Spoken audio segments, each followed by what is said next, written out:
good, guys? Joseph Rackets here from josephracketsfitness.com. Today in this video I'm going to show you what I have for my post-workout meal. So I've just got back from the gym. I trained some back and biceps. We filmed it for my YouTube channel, and now I'm back ready to have my next meal. So this is my third meal of the day. Every time my post-workout meal is usually different. However, it usually follows the same set of rules, which is a good source of protein and a good source of carbohydrates. My fat intake is usually pretty low for my post-workout meal, but not always. But majority of the time, that's the rules that I follow. Anyway, today, what I'm having for my post-workout meal is chicken and red potato. So usually my source of meat is either chicken, fish, steak. I don't usually have salmon. If I do have salmon, it's usually one of the later meals in the day. I just usually have it with some veggies. But today we're going for chicken and sweet potato.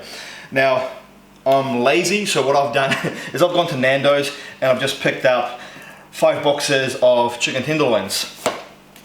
Now, I get my chicken tenderloins as plain, basic, and nothing on them.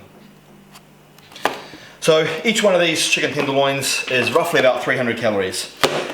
Sometimes I'll have my carbohydrate source as kumara, which is basically sweet potato for all you Americans. This is just some red kumara, red sweet potato, 250 grams. But today I'm having some red potato because that's what I feel like. So now I'm just going to weigh it. Is there a difference between red potato and normal potato? There is. Now, I go back and forward between potato, rice, kumara, sweet potato, but most of the time I will go for red potato. 2 reasons.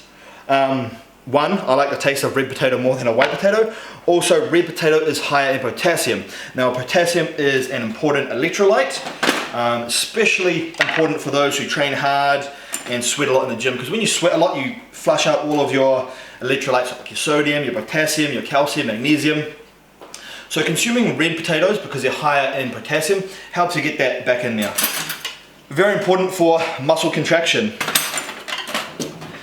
Alright, so I'm just going to quickly wash these.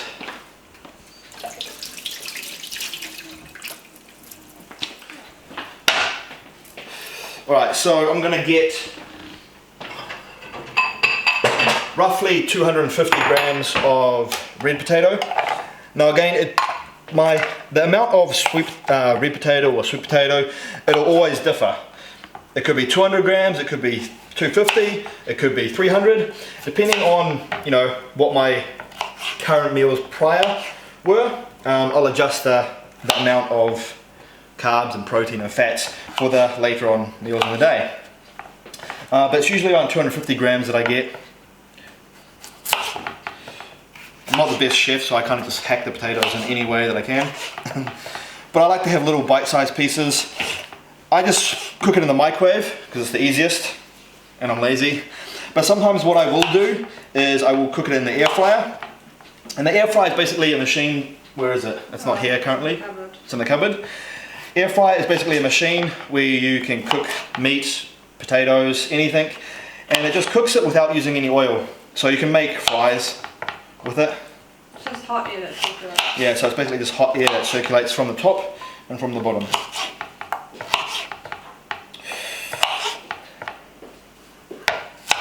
So right now... Miriam looks very disappointed in your cutting skills.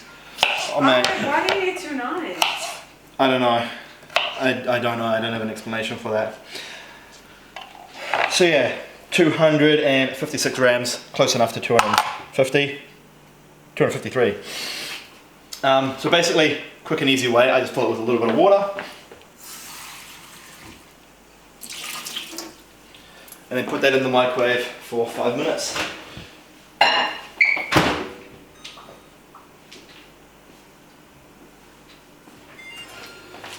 And then I'll save this one for a later meal. But there's already 250 grams of red kumara weighed out. And that won't close, will it?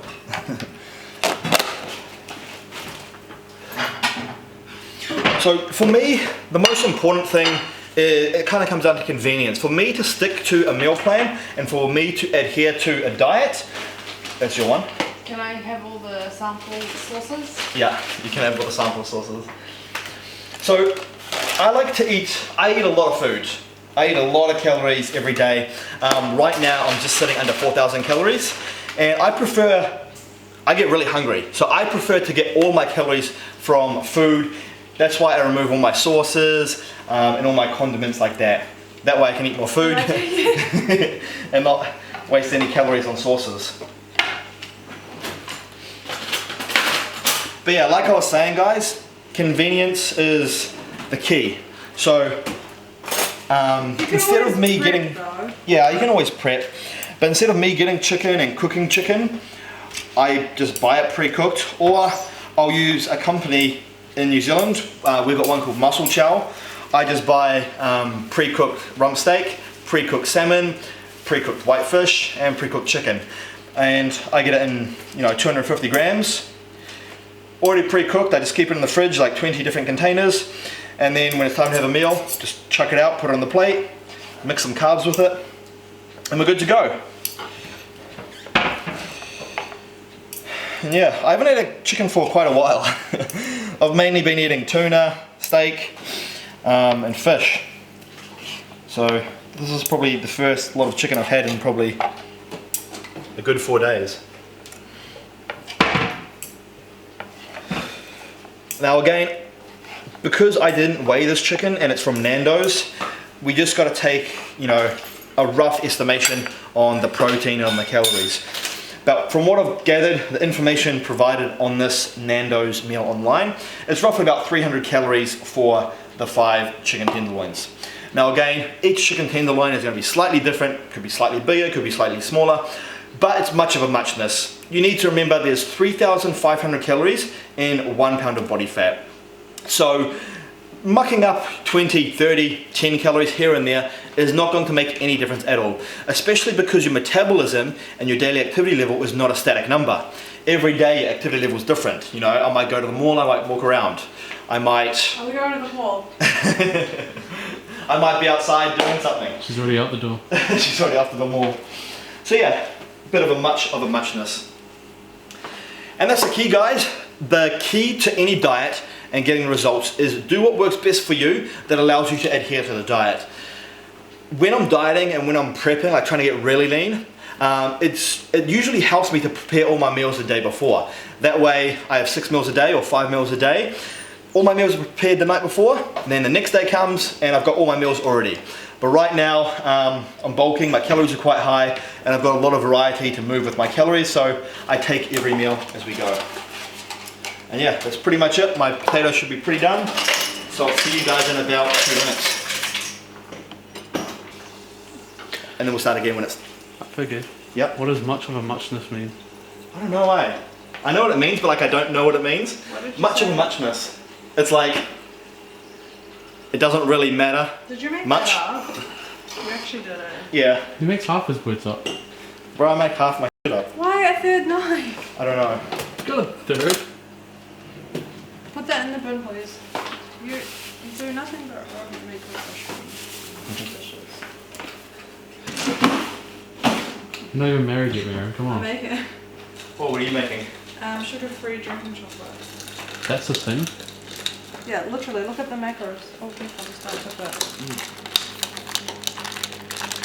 Pretty good. Looks like nothing, eh? Nothing. What's the calories of this? 2 teaspoons is, yeah. Is it what? Is it a Less what? than 10 calories-ish. Yeah. Pretty good.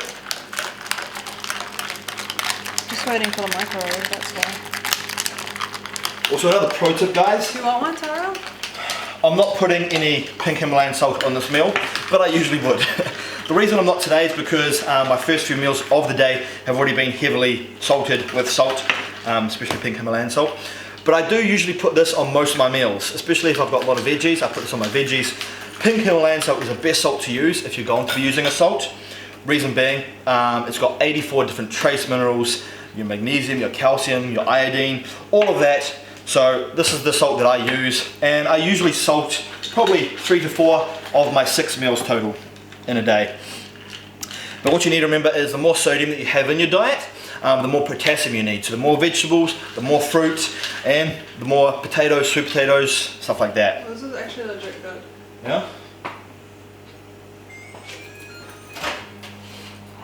Taste it, Joseph. Why would you do that? Ooh. Can you have a taste? I need to probably mix it a bit more, but do you want some sugar? Keto. It's got nothing. It's just stevia. Oh. Yeah! Microwave heat up That like twice. lots of food. Woo, that's Within hot. 10 seconds. And there you go, guys. That is my post-workout meal for today. Super simple, super easy, and super bland. I'm not much of a recipe guy, so I basically just stick to a few ingredients. Chicken, sweet potato, steak, sweet potato, chicken, red potato, tuna rice, stuff like that. As that's what I find easiest. However, I do have lots of clients, especially the girls, they like to make more recipe, I guess, based meals, where they like to mix certain different items and make nice meals, I guess. So on my meal plans, I do have the option for more advanced recipe-based meals. And if the people on my meal plans enjoy making those recipes and that helps them adhere to their diet, then that is the best thing for them, because adherence is the key to getting the results. And there's one thing that I do before every meal, it's very important, and that's usually Snapchat my food. But what I do, I basically just Snapchat my food, show you what I'm eating. So if you guys want more tips on the meals that I eat and the workouts and stuff like that, go follow me on Snapchat. Lots of great content up there. Post-workout meal today, guys. We have some chicken tenderloins from Nando's and 250 grams of red potato. Yo. 20 minutes later. Since you're fucking all about All about what? all about vlogging, you can vlog how you check in, how you know, show them Yeah, your routine, chicken pizza. easy. I just go, Miriam, can you chicken for me? Yeah, well, I'm gonna start charging for that. How much are we gonna save for getting a GoPro? It's not about saving, it's just why don't we get a duty free when you get the chance? Like, why do you have to go through full price items when it's like we're going traveling anyway? But We can why? get a How much? duty-free. How much will we save at duty free? Like $300? No, you won't. Why aren't you getting it for free? It's $300 that I can have. Don't make me fucking go on the duty free website and compare it to having one. I will do it. But it's just a hassle getting it duty free. It's like, fuck, we're gonna get Doing rid it of like this. it's your money, I'm not getting involved anymore. Because every time I do, shit hits the fan. Oh, I should have listened to you. Yeah, you should have, but it's shoulda, coulda, woulda. It's too late. How's shit gonna hit the fan if I get it in New Zealand or if I get it at the airport? Well, who knows? Who knows? Mischievous. We need to get Indian converters for our for my hair straightener and stuff. So we're gonna go out and get that today. Okay. If I go to India and can't straighten my hair, it's gonna be a big problem. She's gonna be like Afro man.